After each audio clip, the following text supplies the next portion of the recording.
Hi friends. So ఎలా ఉన్నారు? చూడండి, స్టాక్ మార్కెట్లో సడన్ ఫాల్, కానీ భయపడాల్సిన అవసరం లేదు. సో ట్రంప్ హాట్ కామెంట్స్ చేస్తూనే ఉన్నారు. అలాగే స్టాక్ మార్కెట్లో ఈరోజు వచ్చిన ఫాల్ని చూసి భయపడాల్సిన అవసరం లేదు. ఓవరాల్గా నిఫ్టీ పిక్చర్ ఏంటి, బ్యాంక్ నిఫ్టీ కథ ఏంటి, ఆ విషయాల గురించి ఈ వీడియోలో డిస్కస్ చేద్దాం.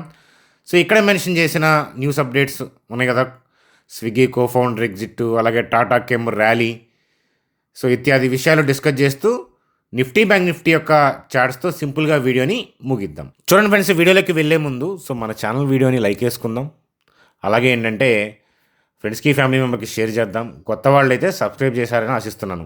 బెల్ ఐకాన్ క్లిక్ చేయడం మర్చిపోవద్దు. చూడండి ఫ్రెండ్స్, ట్రంప్ హాట్ కామెంట్స్ చూస్తే, సో కామెంట్స్ ఎప్పుడు చూసేదే, కానీ బ్యాక్ ఎండ్ ఏం జరుగుతుంది అని అంటే సో యుద్ధం ముగిసే ధోరణే కనిపిస్తూ ఉంది.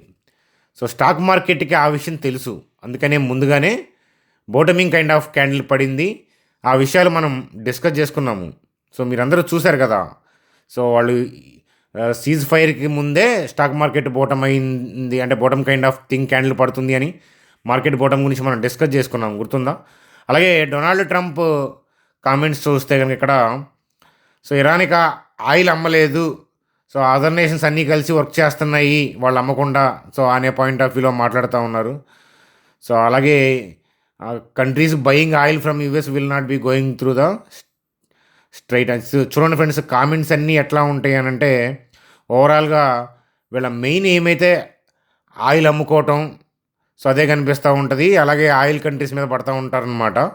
సో అసలు పూర్తిగా అదే అని నేను అన్ను, కానీ ఓవరాల్గా ఏంటంటే పైకి చేస్తుంది వేరే కనిపిస్తూ ఉంటుంది. యూఎస్ వాళ్ళ ఇంటర్నల్లో వాళ్ళ యొక్క బెనిఫిట్ కోసం ఏంటంటే వాళ్ళు చేస్తూ ఉంటారనమాట.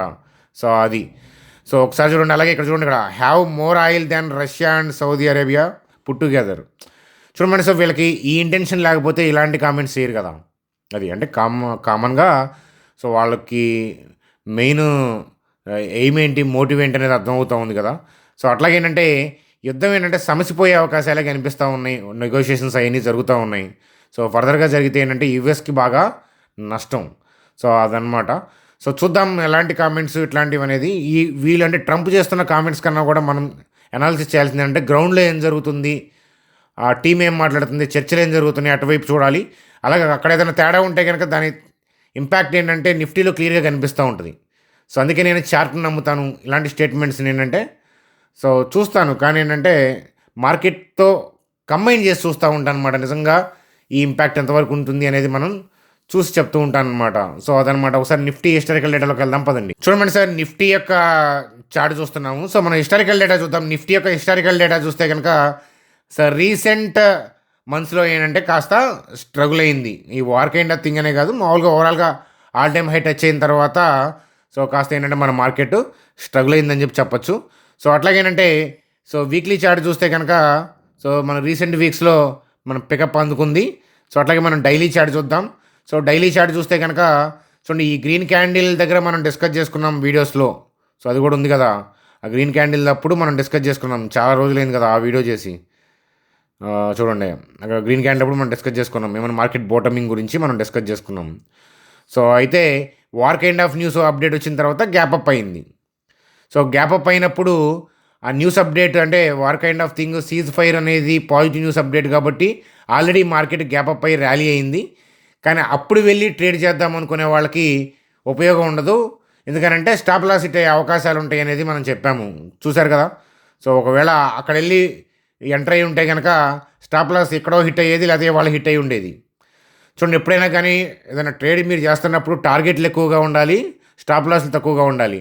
అలాంటి అవకాశాలు ఏంటంటే మార్కెట్ని ముందుగా పసిగట్టగలిగితే క్యాండిల్ ద్వారా అప్కమింగ్ థింగ్స్ని, ఈవెంట్లో అవుట్కమ్స్ని వాటిని ముందుగా పసిగట్టగలిగితే స్టాక్ మార్కెట్కి బెనిఫిట్ అవుతుంది తప్ప, సో మన అంటే స్టాక్ మార్కెట్ ట్రేడర్లకి ఉపయోగపడుతుంది తప్ప, సో న్యూస్ అప్డేట్ తర్వాత మనం వెళ్ళి కనుక మనం ఏదో బెనిఫిట్ పొందాం అనుకుంటే సో ఏం ఉపయోగం ఉండదు స్టాక్ మార్కెట్లో. ఏదైనా పాజిటివ్ న్యూస్ అయినా నెగిటివ్ న్యూస్ అయినా కానీ దాని తర్వాత మనం రియాక్ట్ అయితే కనుక ఇబ్బంది పడతాం. అలా కాదని సెల్ కొట్టినా ఇబ్బంది పడతారు. ఒక్కొక్కసారి ఏంటంటే ఇలా గ్యాప్ అప్ అయ్యి నెక్స్ట్ డే కూడా గ్యాప్ అప్ అవుతాయి. అందువల్ల ఏంటంటే పాజిటివ్ న్యూస్ వచ్చింది కాబట్టి పాజిటివ్గా వెళ్ళకూడదని నేను చెప్తున్నానేమో అనుకొని నెగిటివ్గా వెళ్ళాలని చూసినా కూడా సో అలా కూడా బోల్తా పడతారు. సో ఈవెంట్ తర్వాత పెద్ద అవుట్కమ్ వచ్చిన తర్వాత న్యూస్ అప్డేట్ అందరూ తెలుసుకున్న తర్వాత టీవీల్లో సోషల్ మీడియాలో చర్చలు జరుగుతున్న తర్వాత అప్పుడు వెళ్ళి మీరు ట్రేడ్ పాయింట్ ఆఫ్ వ్యూలో వెళ్ళి అగ్రెసివ్గా వెళ్తే ఇబ్బంది పడతారు. సో మీకు అట్లాంటి అనుభవాలు ఎదురయ్యే ఉంటాయి. కాబట్టి మీ ఎక్స్పీరియన్స్ నుంచి మీరు నేర్చుకోండి. అదే మీకు నేర్పించే ప్రయత్నం మన ఛానల్ ద్వారా. సో మన miracle stock traders secondary channel అయినా మీరు చూస్తున్న చాణక్య స్టాక్ ట్రేడర్స్ ద్వారా అయినా ఎలాగైనా ఏంటంటే నేను అవే తెలియజెప్పే ప్రయత్నం చేస్తాను. సో అలాగే ఏంటంటే ఈ గ్రీన్ క్యాండిల్ పడ్డప్పుడు మనం డిస్కస్ చేసుకున్నాము. సో ఈ గ్రీన్ క్యాండిల్ నుంచి ఇలా గ్యాప్ అప్ ఉంది అని అంటే సో ఈ గ్రీన్ క్యాండిల్ యొక్క క్లోజింగ్ దగ్గర నుంచి ఈ క్యాండిల్ యొక్క లో దాకా మొత్తం కూడా బై ఆర్డర్స్ ఉన్నాయని అర్థం, పెండింగ్ ఆర్డర్స్ ఉన్నాయని అర్థం. సో కాబట్టి మార్కెట్లో ఏదైనా బ్యాడ్ న్యూస్ల వల్ల డిప్ వచ్చినప్పుడు చూడండి, ఆ స్పేస్లో పడుతున్నప్పుడు మళ్ళీ మార్కెట్ ఏంటంటే పైకి పుష్ చేయబడుతుంది. చూడండి ఇలా కిందకి డిప్ అయినప్పుడల్లా మళ్ళీ పైకి వస్తుంది. బ్యాడ్ న్యూసే కదా, డౌన్లో ఓపెన్ అయింది కదా. సో కానీ మార్కెట్లో చూసారా, సో మార్కెట్లో ఏమీ డౌన్లో ఓపెన్ అయ్యి కిందకి వెళ్ళలేదు. అదేం ప్యానిక్ థింగ్గా తీసుకోలేదు మార్కెట్. ఎందుకంటే ఇక్కడ ఉన్న ఎగ్జిస్టింగ్ ఆర్డర్స్ వల్ల. సో మనం ఆల్రెడీ ఏమని డిస్కస్ చేసుకున్నాము, ఈ లైన్ కన్నా కిందకు వచ్చినప్పుడు సో అక్కడ నుంచి టర్న్ అవుతుందేమో పైకి అనేది చూస్తే కనుక మీకు ఏదైనా ఉపయోగపడుతుంది అనే పాయింట్ ఆఫ్ వ్యూలో చెప్పాను అని మనం అనుకున్నాం కదా. కానీ ఈ లైన్ కన్నా కిందకి ఇంకా రాలేదు. సో వస్తుందో రాదో కూడా చెప్పలేము. సో వస్తే అప్పుడు మనం చూడాలి, ఏదైనా ప్యానిక్ ఫర్దర్గా కంటిన్యూ అయ్యి ఈ లైన్ కన్నా కిందకు వస్తే సో అప్పుడు ఏంటంటే మళ్ళీ మనం పైకి వెళ్ళే పాయింట్ ఆఫ్ వ్యూ చూడాలి. ఎందుకని so broad picture upside ఉంది, ఓవరాల్గా మార్కెట్ పైకి వెళ్ళాలనే ఇంటెన్షన్తోనే ఉంది. అలాంటప్పుడు ఏంటంటే బై అండ్ డిప్స్ అనే పాయింట్ ఆఫ్ వ్యూలో స్ట్రాటజీస్ వాడుకోవాలన్నమాట. సో కాబట్టి ఏంటంటే ఎప్పుడైనా సరే డిప్ వస్తే, డిప్ వచ్చిన తర్వాత ఈ లైన్ కన్నా కింద సో ఏ పాయింట్ నుంచి టర్న్ అయ్యి పైకి వెళ్తుంది, అలాగే ఈ లైన్ కన్నా కిందకు వచ్చిన తర్వాత అప్పుడున్న పరిస్థితులను బట్టి పైకి వెళ్ళే అవకాశం ఉందా లేదా, పాసిబిలిటీ ఉందా లేదా, డైనమిక్గా అది కూడా చెక్ చేయాల్సి ఉంటుందన్నమాట. సో అట్లా ఏంటంటే మార్కెట్ న్యూస్ అప్డేట్ని మ్యాప్ చేసుకుంటా మార్కెట్ యొక్క సైకాలజీని బేస్ చేసుకొని ట్రేడ్ చేస్తే ఉపయోగం ఉంటుంది. కానీ నేను చెప్పాలంటే చెప్తాను, బిగినింగ్ డేస్లో నేను ఫాలో అయిన సపోర్ట్ రెసిస్టెన్స్, మూవింగ్ యావరేజ్, ఫిబోనోకి అని, ఆ ఇండికేటర్ అని, ఈ ఇండికేటర్ అని చూడమని హ్యూమన్ సైకాలజీకి మించిన ఇండికేటర్లు ఉంటాయని మీరు నమ్ముతారా? అలాగే ఒక లైన్ డ్రా చేసుకొని, రౌండ్ నెంబర్ని డ్రా చేసుకోను, హిస్టరీని బేస్ చేసుకోను డ్రా చేసుకొని మన సపోర్ట్ అనుకొని కరెక్ట్గా అక్కడే బై జరగాలని మీరు కనుక ప్లాన్ చేస్తే మోస్ట్ ఆఫ్ ది టైమ్స్ ఏంటంటే ఆ లైన్ కన్నా కింద బై జరుగుతుంది.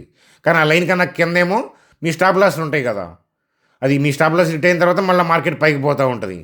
సో కాబట్టి ఏంటంటే ట్రెడిషనల్ లాజిక్స్ మీరు చూడండి, కానీ పేపర్ టెస్ట్, ప్రాపర్ టెస్ట్ అనేది మీరు చేసుకోండి. బ్యాక్ టెస్టింగ్, ఫార్వర్డ్ టెస్టింగ్ చేసుకోండి.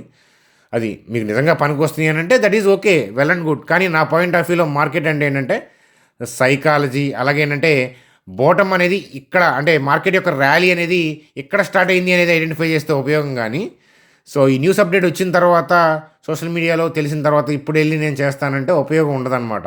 మరి ఇక్కడ క్యాండిల్ని ఎలా ఐడెంటిఫై చేయాలి అని అంటే అదే రోజుల తరబడి, నెలల తరబడి, సంవత్సరాల తరబడి ఏంటంటే మార్కెట్ని చూస్తా, అలాగే ఈవెంట్స్ని అబ్జర్వ్ చేస్తా ఏం జరిగిందనేది మనం ఏ స్వార్థం లేకుండా, మనీ కోసం కాకుండా మనం నేర్చుకుందామనే పందాలో నేర్చుకుంటే 6 నెలల నుంచి 8 నెలలు ఏంటంటే మంచిగా ఏంటంటే మీరు ప్రొఫెషనల్ ట్రేడర్ అవుతారు. అదనమాట. కాబట్టి క్యాండిల్ అబ్జర్వేషనే చెప్తుంది, క్యాండిలే చెప్పేస్తుంది మొత్తం, ముఖ చిత్రం మొత్తం ఏం జరుగుతుంది అనేది. కాబట్టి బ్రాడ్ పిక్చర్ అనేది పైకే ఉంది, కాబట్టి భయపడాల్సిన అవసరం ఏం లేదు. సో మీరు చూస్తే ఏంటంటే నిన్నటి క్లోజింగ్తో కంపేర్ చేస్తే మీకు ప్రెజెంట్ మార్కెట్ ఏంటంటే మీకు డౌన్లో కనిపిస్తుంది కదా. సో క్లోజింగ్కి ఎలా ఉన్నాయండి. సో కానీ నిన్నటి మార్కెట్ క్లోజింగ్తో కంపేర్ చేస్తే రెడ్లో ఉందనే పాయింట్ ఆఫ్ వ్యూలో మార్కెట్ని నెగిటివ్గా చూడొద్దు. స్టాక్ మార్కెట్ ఎప్పుడూ కూడా స్ట్రైట్ లైన్లో పైకి వెళ్దు. సో హెచ్చుతగ్గులు అనేవి సహజం. అలాగేనంటే బ్రాడ్ పిక్చర్ అప్ ఉన్నప్పుడు ఈ రీట్రేస్మెంట్స్లోనే మంచి బయింగ్ అనేది వస్తుంది. ఇలా డిప్ అయితేనే మంచిగా వెళ్తుంది, ఇలా డిప్ అయితేనే మంచిగా ర్యాలీస్ వస్తాయి. కాబట్టి భయపడాల్సిన అవసరం లేదు అనేది నేను చెప్తాను. సో ఇలాంటి సిచ్యువేషన్స్ మళ్ళా రిపీట్ అయినప్పుడు మీరు ఓన్గా అబ్జర్వ్ చేసే ప్రయత్నం చేయాలి. ప్రతిసారి ఛానల్ మీద కూడా డిపెండ్ అవ్వకూడదు కదా. సో నిజమా కాదా? కాబట్టి సో ఛానల్ని సబ్స్క్రైబ్ చేయండి, వీడియోని లైక్ చేయండి. కానీ మన ఇండివిజువాలిటీ, అంటే మీ ఇండివిజువాలిటీని బయటికి తెచ్చే ప్రయత్నమే మన ఛానల్ చేస్తుంది, అంతే తప్ప నా మీద డిపెండెన్సీ చేసుకునే ప్రయత్నం ఎప్పుడు కూడా చేయను అనమాట. అదనమాట కదా నిఫ్టీ గురించి. చూడండి. అలాగే సో మీలో ఎవరికైనా ట్రేడింగ్ డీమ్యాట్ అకౌంట్ లేకపోయినా, మంచి డీమ్యాట్ అకౌంట్ కావాలని కోరుకుంటున్నా కూడా ఇక్కడ చూడండి, నేను జెరోదా లింక్ ఇచ్చాను. సో జస్ట్ మీరు మొబైల్ నెంబర్ ఎంటర్ చేసి ఓటీపీ ఎంటర్ చేస్తే, డీటెయిల్స్ ఇస్తే 10 మినిట్స్లో అకౌంట్ ప్రాసెస్ అయిపోతుంది. యాప్ బాగుంటుంది, వాళ్ళకు ఓన్ డీమ్యాట్ ఉంది. సో కాబట్టి అలాగే మీ యూజర్ ఇంటర్ఫేస్ అన్నీ కూడా మీకు నచ్చుతాయి, బ్రాండెడ్, మన మనీ సేఫ్. కాబట్టి ఏంటంటే సో మీలో ఎవరికైనా డీమ్యాట్ అకౌంట్ లేకపోతే కనుక కింద ఇచ్చిన లింక్స్ ద్వారా అకౌంట్ ఓపెన్ చేసుకొని, సో కింద వాట్సాప్ నెంబర్ ఇచ్చాను. ఆ వాట్సాప్ నెంబర్కి ఏంటంటే మీరు అకౌంట్ క్రియేట్ చేసిన తర్వాత ఐడి వస్తుంది కదా, అది పంపిస్తే కనుక మిమ్మల్ని గ్రూప్లో యాడ్ చేస్తాం. వాళ్ళ నుంచి ఏదైనా అప్డేట్స్ ఉంటే కనుక మీకు ఇన్ఫామ్ చేస్తాను. అదనమాట. చూడండి సార్, టాటా కెమికల్స్కి సంబంధించి ఇంత ప్యానిక్ నడుస్తున్నా కూడా స్టాక్ 11% పెరగడానికి కారణం ఏంటంటే, సో అక్కడ టాటా సన్స్కి సంబంధించిన ప్రియారిటీ అనమాట. దానికి సంబంధించిన న్యూస్ అప్డేట్ వల్ల సో అది పెరిగింది. సో అదొకటి అబ్జర్వ్ చేయండి. అలాగే స్విగ్గీ 4% పడిపోయింది అనేది న్యూస్ అప్డేట్ కనిపిస్తూ ఉంది. ఎందుకంటే co-founder so Nandan Reddy quit అయ్యాడు అనే పాయింట్ ఆఫ్ వ్యూలో అది మరి నెగిటివ్ న్యూసే కదా, దానివల్ల స్టాక్ ఆల్రెడీ పడిపోయి కనిపిస్తూ ఉంది. చూడండి, అలాగే ఎంసీఎక్స్కి సంబంధించి so upgrade to over weight, అంటే ఒకప్పుడు ఈక్వల్ వెయిట్ అని చెప్పి ఇప్పుడు ఓవర్ వెయిట్ అని ఇస్తున్నారు.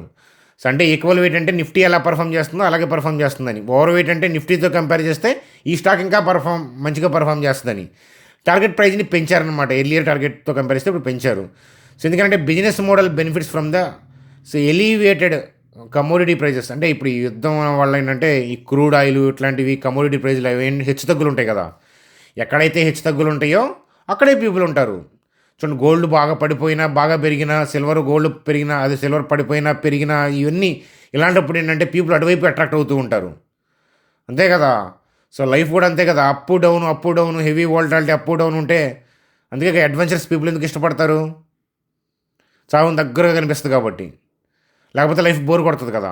సో అట్లాగే ఏంటంటే ఈ కమోడిటీలో హెవీగా ట్రేడింగ్ జరిగింది. నేను కూడా అబ్జర్వ్ చేశాను. చాలామంది దీని గురించి మాట్లాడుకోవడం, ట్రేడింగ్ చేయడం, నార్మల్ ఈక్విటీ మార్కెట్లో ట్రేడ్ చేసేవాళ్ళు కూడా ఇటువైపు ట్రేడ్ చేశారు ఎక్కువగా. దాని ఇంపాక్ట్ రెవెన్యూ మీద పడుతుంది కదా. కాబట్టి ఇలాంటి పరిస్థితుల వల్ల ఇలాంటి స్టాక్స్ బెనిఫిట్ అవుతాయి అనేది చెప్తున్నారు. మీరేంటంటే ఈ కాంటెస్ట్ని గుర్తుపెట్టుకోండి. నెక్స్ట్ ఎట్లాంటి పరిస్థితులు వచ్చినాయి అనుకోండి, మనం ఏం చేయాలి, ఇలాంటి స్టాక్స్ వైపు ఫోకస్ చేయాలన్నమాట డిప్స్లో. అలా నేర్చుకుంటే స్టాక్ మార్కెట్ పనికి వస్తుంది. అంతేగాని ఏదో న్యూస్ చదివాము చిత్తకాగితంలాగా మనం పడేసామనుకోండి, ఉపయోగం ఉండదన్నమాట. అది మనకు ఆ సినారియో మనకి నెక్స్ట్ ఎప్పుడు మనకు వస్తుంది అని మనం చూడగలగాలన్నమాట. చూడండి, అలాగే యాక్సిస్ క్యాపిటల్ వాళ్ళు ఉజ్జీవన్ స్మాల్ ఫైనాన్షియల్ బ్యాంక్ సంబంధించి టార్గెట్ అనేది ఎర్లియర్గా 66 ఇచ్చి ఇప్పుడు 77 అని చెప్పి బై అని ఇస్తున్నారు. సో చూడండి, ఇక్కడ కాస్త అంటే current account saving account ratio improve అయిందని, అలాగే అసెట్ క్వాలిటీ గురించి మాట్లాడుతున్నారు, ఇప్పుడు నార్మలైజ్ అయిందని చెప్పేసి. సో గ్రోత్ పాయింట్ ఆఫ్ వ్యూలో మాట్లాడుతున్నారు, లోన్ గ్రోత్ ఉందని. సో ఇవన్నీ కూడా వాళ్ళు టార్గెట్ ప్రైస్ని పెంచారు. కాబట్టి ఇట్లాంటి పాయింట్స్ మనం అబ్జర్వ్ చేయాలని చెప్పి చెప్తాను. చూడండి, అలాగే మోర్గాన్ స్టాన్లీ వాళ్ళు యూపీఎల్కి సంబంధించి టార్గెట్ ప్రైస్ 658 ఇచ్చారనమాట. సో గతంలో చాలా కష్టాల్లో స్టాక్ ఉంది. ఒక 2-3 క్వార్టర్స్ యూపీఎల్ డల్ అయినప్పుడు మనం దీని గురించి మాట్లాడాము. మంచి కంపెనీ, టెంపరీ స్టాకింగ్ ప్రాబ్లం ఉంది, ఒక 1 yearలో సెట్ అవుతుందని. చూడండి, అది ఎక్కడ ఉంది, ఇప్పుడు టార్గెట్ ఎక్కడికి పోయింది, అదనమాట. మంచి కంపెనీలు అంటే ఎప్పుడో 2-3 yearsకి ఒకసారి ఏంటంటే 3 yearsకో 4 yearsకో ఒకసారి ఏంటంటే అవి మంచి ఫాల్ డౌన్స్ వస్తాయి. అప్పుడు మనం అబ్జర్వ్ చేసి స్టడీ పాయింట్ ఆఫ్ వ్యూలో మనం క్లోజ్గా ప్రోస్ కాన్స్ చదువుకోవాలన్నమాట. సో మరి వీడియోలో చెప్పేవన్నీ కూడా నా వ్యక్తిగతమైన అభిప్రాయాలు. మీరు ఫైనాన్షియల్ డెసిషన్స్కి ఏంటంటే మీ ఫైనాన్షియల్ అడ్వైజర్ని మాత్రమే కలవాలి, తర్వాత మాత్రమే డెసిషన్ తీసుకోవాలి. అలాగే మీరు కూడా రీసెర్చ్ చేసుకోవాలి అని చెప్పి చెప్తాను. చూడండి సార్, నిఫ్టీ బ్యాంకు సో మనం వీడియో చేస్తున్నప్పుడే క్యాండిల్ యొక్క దమ్ము కూడా చూపిస్తుంది. So already morning voice message కూడా మీకు ఇచ్చాను. సో టెలిగ్రామ్ గ్రూప్లో వాయిస్ మెసేజ్ ఇచ్చాను, మీరు చూసారు కదా. మార్కెట్ పాయింట్ ఆఫ్ వ్యూలో మీరు భయపడాల్సిన అవసరం లేదనే పాయింట్ ఆఫ్ వ్యూలో వాయిస్ మెసేజ్ కూడా ఇవ్వడం అనేది జరిగింది, చూసారు కదా. టెలిగ్రామ్ గ్రూప్లో లేకపోతే కనుక మీరు చూస్తున్న వీడియో కింద డిస్క్రిప్షన్లో టెలిగ్రామ్ లింక్ ఇచ్చాను, చూడండి, ఫ్రీగా జాయిన్ అవ్వచ్చు. మీ సబ్స్క్రైబర్ అయితే జస్ట్ మీరు వీడియో కింద డిస్క్రిప్షన్లోకి వెళ్ళి టెలిగ్రామ్ లింక్ క్లిక్ చేయండి చాలు, దట్స్ ఇట్. సో ఎటువంటి మనీ ఛార్జెస్ అట్లాంటివి ఏమి ఉండవు, జాగ్రత్త. మన ఛానల్ పేరున డూప్లికేట్స్ కూడా ఉంటాయి మార్కెట్లో, అవి మనం అలాంటి పనులు ఎప్పుడు చేయం మనం. సో కళాకారులకి చప్పట్లు, సో మాలాంటి యూట్యూబర్లకి మీరు ఇచ్చే కామెంట్లు, పొగడమని కాదు, మీ క్వెరీస్ కానీ ఇంకేదైనా స్టాక్స్ గురించి కానీ అడుగుతూ ఉన్నారు కదా, వాటిని బట్టి ఏంటంటే నేను నెక్స్ట్ వీడియోస్లో వాటికి సంబంధించిన థింగ్స్ నేను ఆలోచించి యాడ్ చేసే ప్రయత్నం చేస్తానన్నమాట. అందాక సెలవా మరి. Bye friends, good day.